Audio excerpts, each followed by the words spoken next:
गांधी यांचे वडील राजीव गांधी यांचं बलिदान देशासाठी आहे. राहुल गांधींच्या आजीचंही बलिदान हे देशासाठी आहे.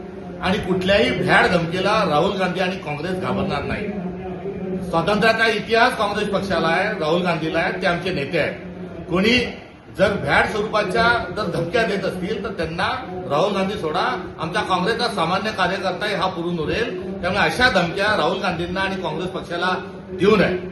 राहिला प्रश्न, राहुल गांधी सावरकरांच्या संदर्भात काय बोलले याची समीक्षा जर होत असेल तर त्याचं स्वागत आहे. राहुल गांधींनी कधीही शेलक्या भाषेत अथवा अपशब्द हे सावरकरांबद्दल काढलेले नाहीत.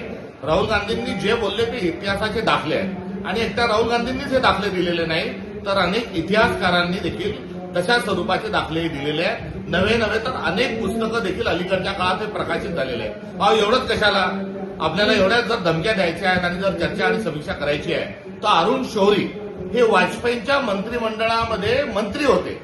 अरुण शौरी हे भाजपचे खासदार होते आणि अरुण शौरींनी मोठं लट एक पुस्तक आता सध्या सावरकरांच्या बद्दल लिहिलेलं आहे आणि त्या पुस्तकामध्ये त्यांनी सर्व पुरावे जोडलेले आहेत आणि जे राहुल गांधी म्हटले तेच अरुण शौरी यांनी देखील तशा स्वरूपाचे आरोप नव्हे तर तशा स्वरूपाचा इतिहास हा जगापुढे मांडलेला आहे. त्यामुळे त्याची समीक्षा ही व्हावी. अशा ज्या धमक्या दिल्या जातात याचा आम्ही धिक्कार करतो, याचा आम्ही निषेध करतो आणि या धमक्या देणाऱ्यांना आम्ही पाहून घेऊ. नेतृत्व आमचं जे आहे ते आपल्या ठिकाणी आहे. मात्र काँग्रेसचा कार्यकर्ता आणि महाराष्ट्र प्रदेश काँग्रेस कमिटी ही अशा प्रकारच्या आरोपांना निपटून घेईल एवढंच त्या निमित्ताने आम्ही सांगतो.